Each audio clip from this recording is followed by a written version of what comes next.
now. Okay. Good afternoon, everyone. My name is Rob Bell, and this is Getting the Record Straight.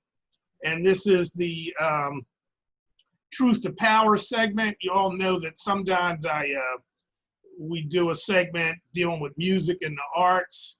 And of course, you can get to me at www.blackrocksoul.com. And there's a button that'll take you to my music playlist. We're kicking it every day, 24 hours a day, YouTube video music. And then, of course, there's another button on the website that'll bring you right here to Getting the Record Straight in our videos. The other picture you should see in the frame is that of the one and only Dr. Tony Monteiro. Tony and I go back a little ways for some time, and Tony should be well known in Philadelphia. He's a college professor, an educator, commentator. He's been a contributor to the Black Agenda Report. He's a lecturer, an activist, and for our purposes today, an expert and authority on the great W.E.B. Du Bois. Dr. Monteiro, Tony, welcome. Good afternoon. Thank you for having me, Rob. It's a pleasure to be with you. Pleasure's all mine, brother. It's been a minute. I don't know. Did I get everything in the introduction to you? Where are you? I said college professor, so where have you taught? I know Temple, right, and College of the Sciences? Yeah, the University of the Sciences, University of Pennsylvania, Drexel, Antioch. You know, I've been around the block a bit, you know. And Rutgers. Right. And what subject? Where are you teaching now? One, and two, what subject? I'm not affiliated with any university at the present time. I do continue to teach in the Saturday Free School, which is something we started about over 8 years ago, and it continues to this day. And we do social science, humanities, revolutionary theory, and our foundation is Du Bois, Baldwin, and Martin Luther King. Wow, that's tremendous. I hadn't planned on going in that route, but wow, man, you brought that up. Why those three? Well, you know, that's a very good question. I mean, the first thing is that, you know, we explore the Black radical tradition, which is in its modern form, and by modern I mean post-Reconstruction form. The central figure is W.E.B. Du Bois. W.E.B. Du Bois is probably the most important American thinker in the history of this country, and definitely one of the most important thinkers in modernity. And that, when I say modernity, I mean the last 500 years. Yeah, he stands with Hegel and Marx and all of the so-called big boys of European thought. But you know, Du Bois is all over social science in this country. You know, his Philadelphia Negro begins urban empirical science. His Souls of Black Folk, that landmark study established over 100 years ago that Black Lives Matter, and he explored why Black Lives Matter. And of course, his, what he called his magnum opus, Black Reconstruction, rewrites American history from the standpoint of the Black proletariat, the Black working class. And then he's done so much else. He writes 3 novels. My favorite is Dark Princess. He writes 3 histories of Africa. Of course, his last one, The World in Africa, is central in the anti-colonial historiography of Africa. I think he makes important contributions to philosophy. So he is one of the greatest thinkers of all time, and I don't think there's any thinker in American history that comes anywhere near him. So, I mean, if you're serious about radical politics, radical social change, revolutionary ideas, I don't see how you cannot start with W.E.B. Du Bois. Now, that doesn't negate Marx or Lenin or anybody else, but when you talk about America and how to understand this, you start with Du Bois. And then, of course, Baldwin, the great Baldwin, who does for America, both white and black, in different ways, of course, what Sartre and, let us say, Nietzsche tried to do for European existentialism. He gets down close to the human agent of history, both the strengths and weakness in a racialized society. And then Martin Luther King, the great political leader, unequaled. So those three provide a foundation. We don't not go to, let us say, Fanon or Angela Davis or Anna Julia Cooper, you know, all of the great figures in our struggle, our history of struggle and thinking. So that's kind of what we do at the Saturday Free School. We've come to that kind of paradigm after at least about 6 years of discussion and thinking and being involved in protests and other things. So yeah, that's the way we roll. You know,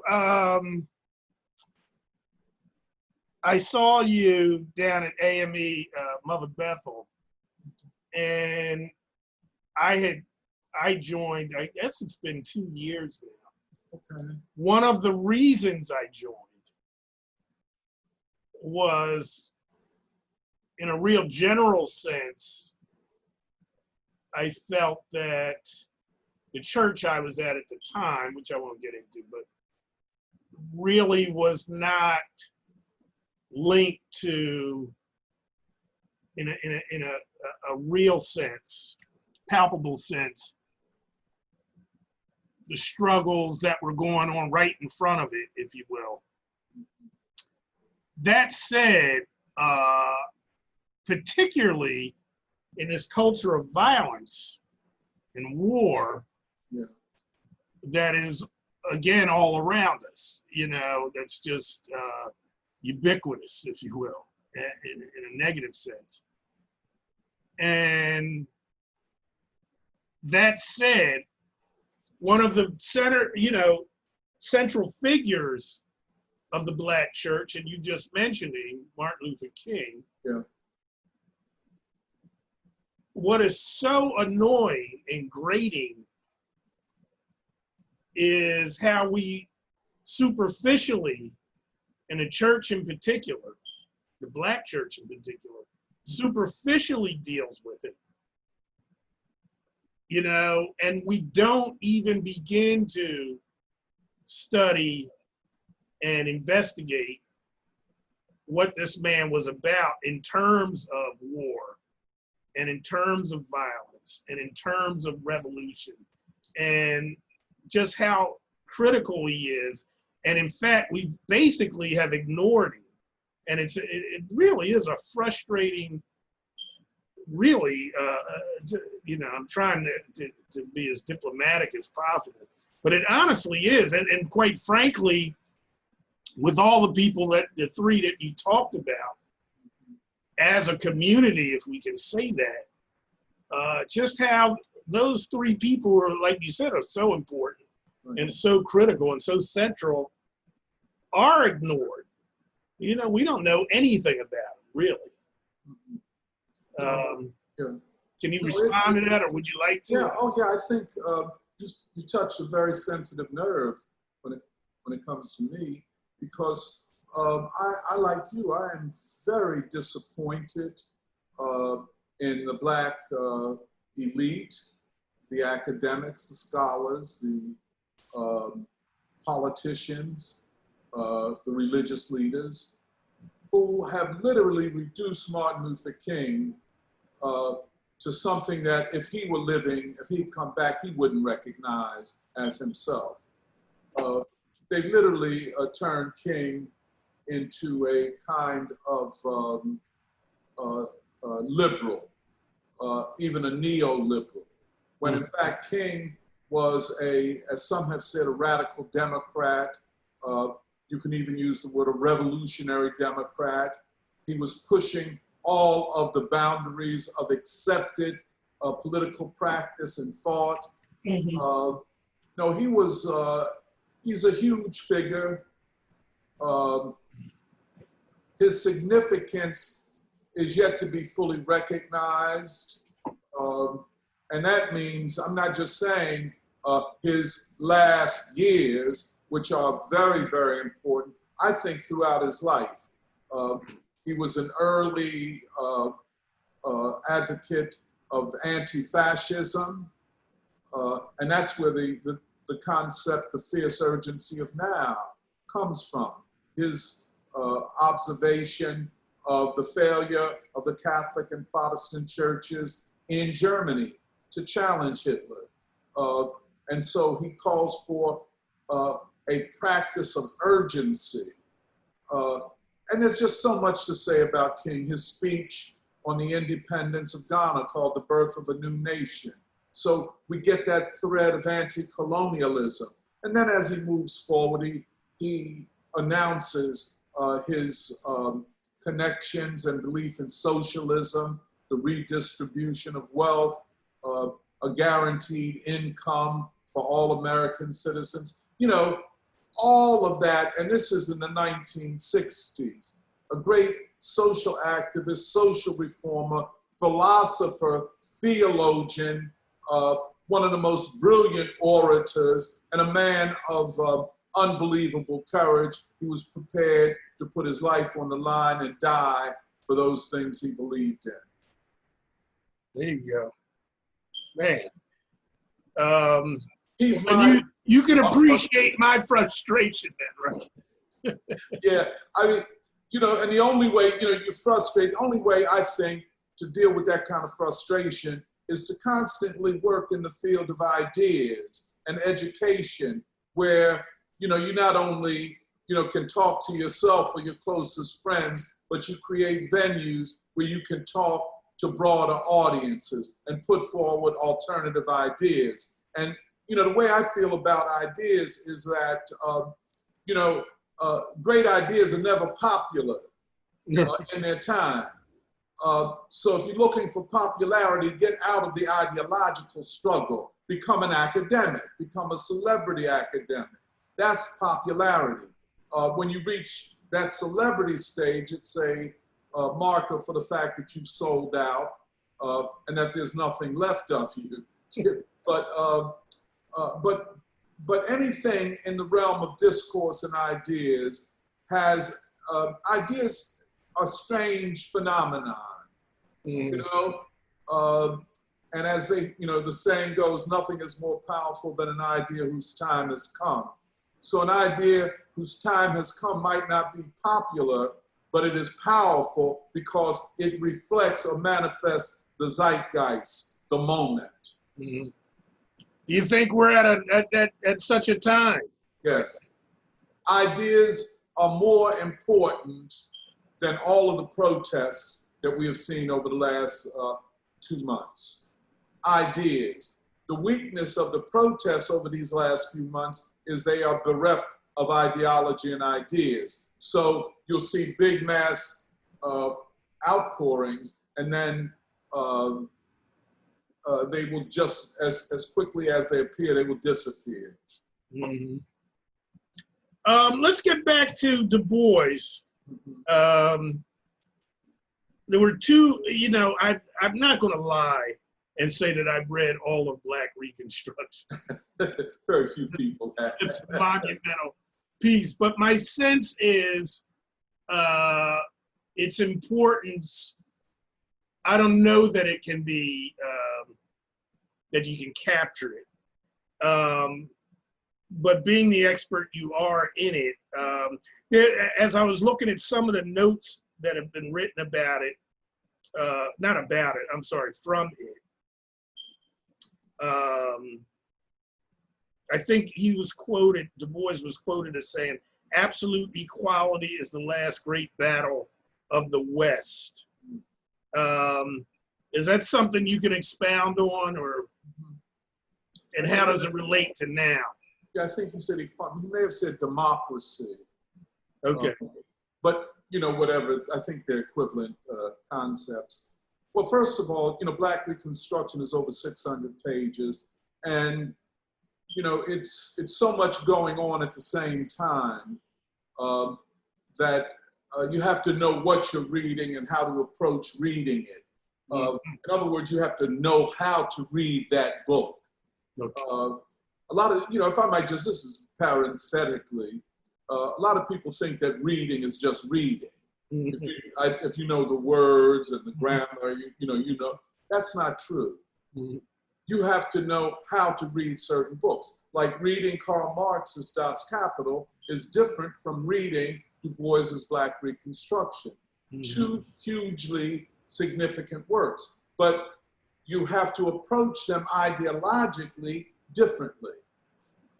Both books, one thing they have in common is that they're one book, but one book doing many things at the same time. So it's almost like several books. For example, you know, Du Bois does a lot of archival research in it, but he also does a lot of philosophy of history in it, social and revolutionary theory. You know, like, for example, he talks about concepts that many people never heard of, but are in the book, the dictatorship of the Black proletariat, or his discovery of, and when I say discovery, a sociological discovery of what he calls the Black proletariat, as distinct from the white working class in general. So it's many things going on at once, but what he says is that by the time of Black Reconstruction, that the crisis of the West, which he also identifies with Western civilization, is the crisis of democracy.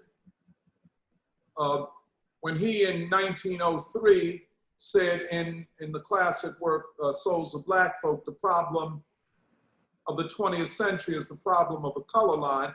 By problem, you could use also the word crisis.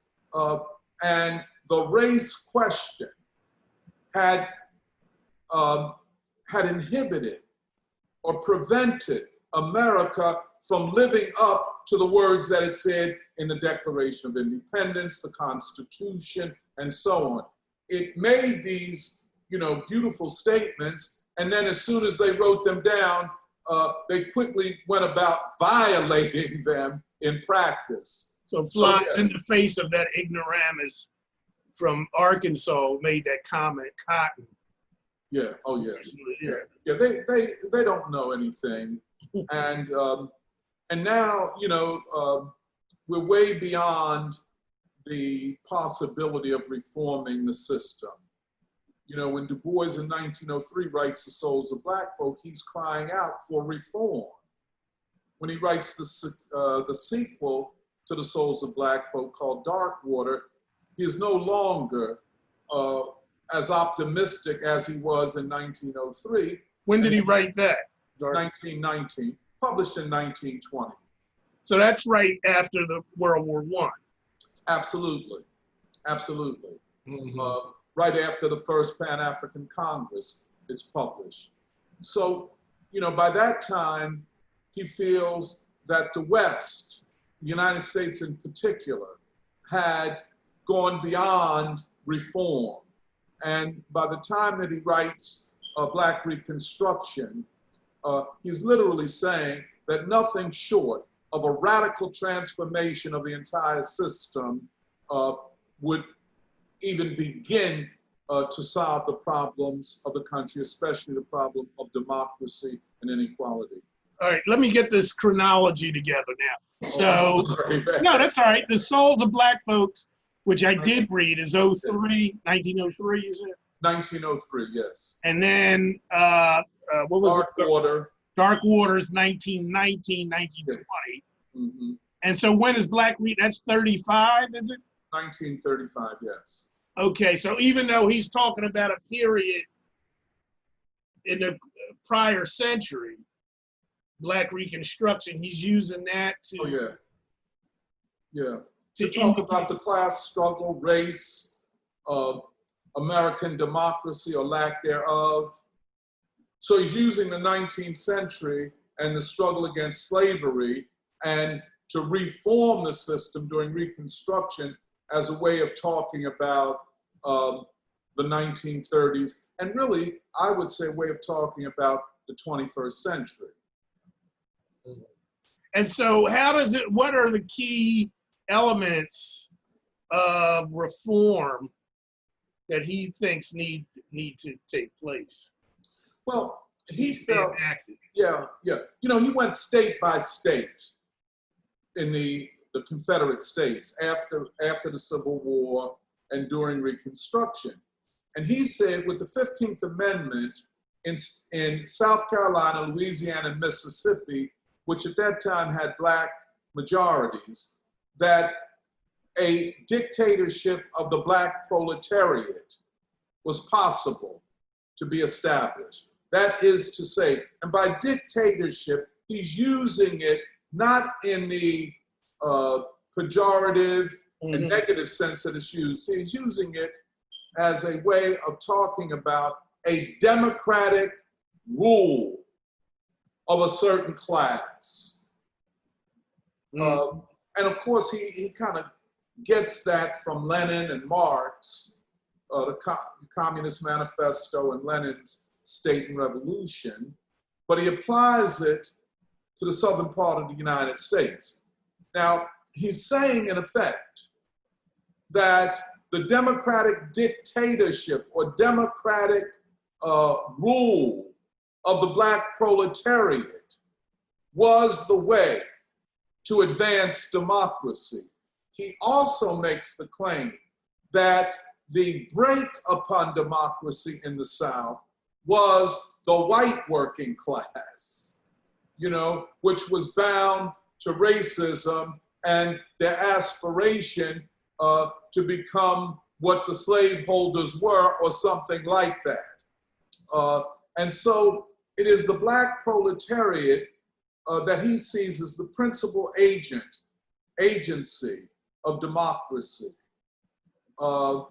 It's a complicated argument, but I think it's an argument that is very relevant to the time that we're living in.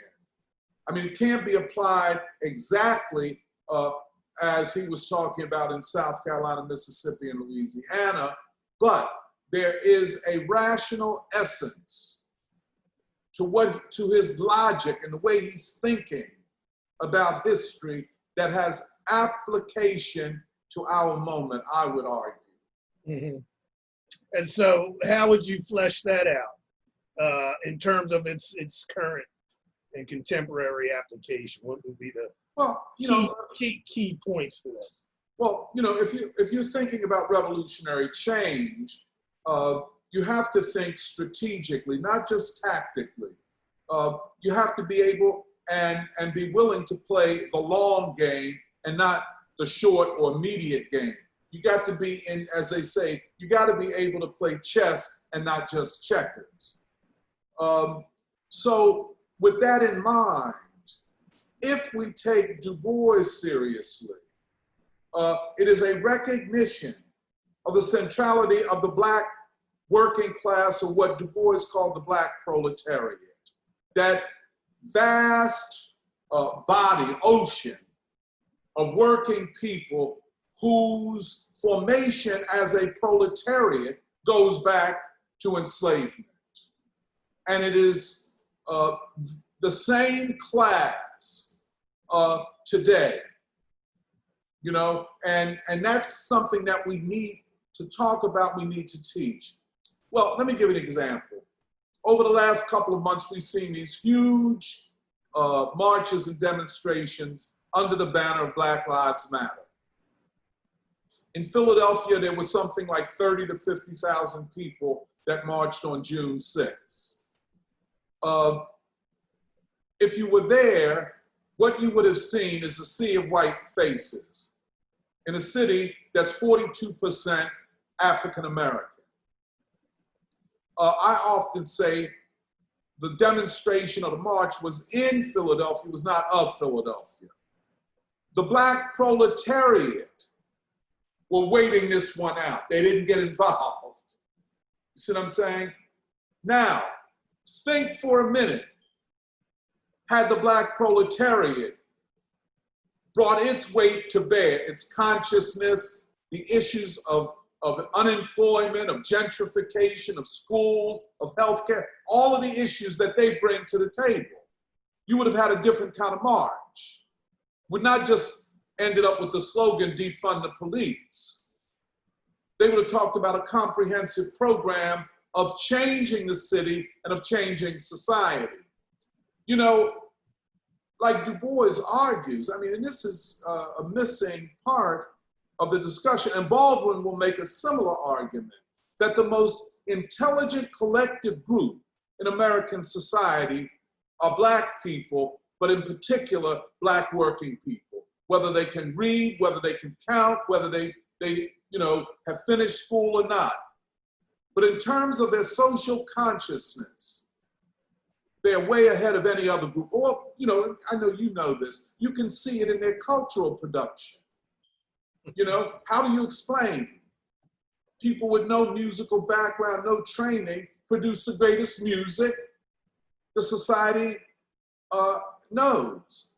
That's just one manifestation, but their collective mobilization, the building of institutions, you mentioned the Black church, Black Masonic and fraternal and sorrow organization. I mean, it's just everywhere you look, you see a highly intelligent collective people. And relative to the overall population in the society, I would argue the most intelligent because they are the most conscious and the most capable of bringing about and triggering movements for radical change in the society. That's DuBois. That's Black Reconstruction.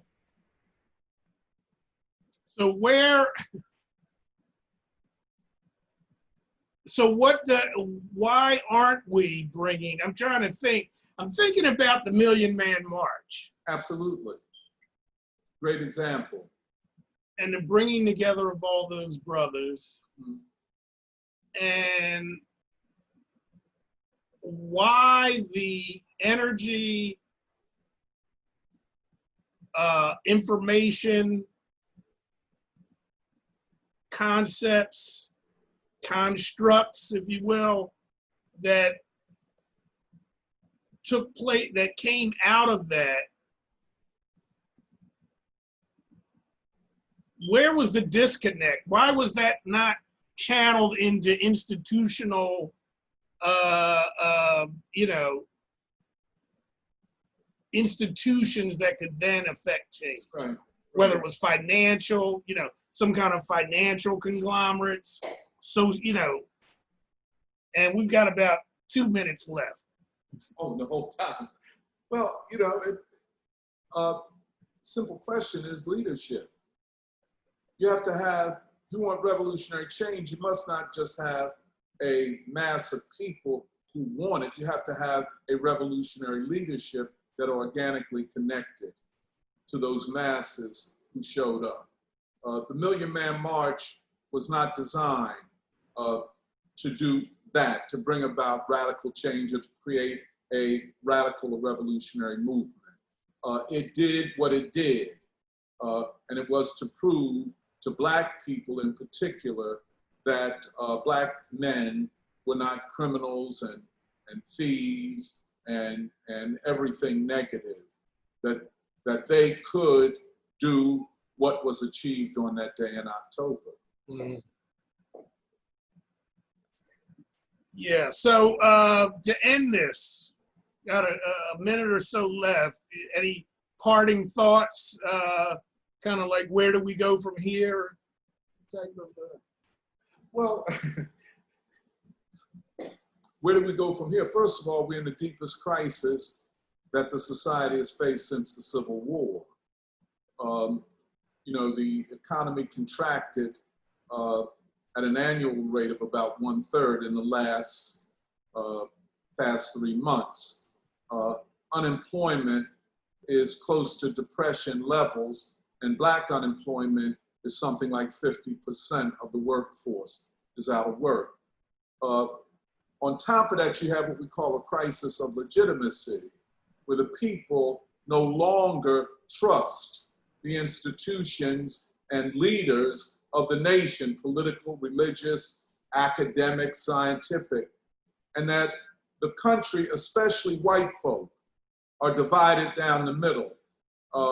This could lead to something that looks like a 21st century civil war. No matter what happens in the election of 2020, the society will convulse, I predict, and whatever side wins, the losing side will not accept the outcome. That is the nature of the crisis that we face, and it is my belief that we need to develop what DuBois called the guiding 100, a intellectually and morally committed leadership. We saw it in part develop in the civil rights period, you know, the likes of a Diane Nash, Ella Baker, Stokely Carmichael, Martin Luther King, on down the line. That kind of leadership, which is committed at the head and the heart, and is prepared to do what is necessary to unite the people and to challenge the rule of the 1%. On that note, my brother, thanks so much. We're going to end it right there.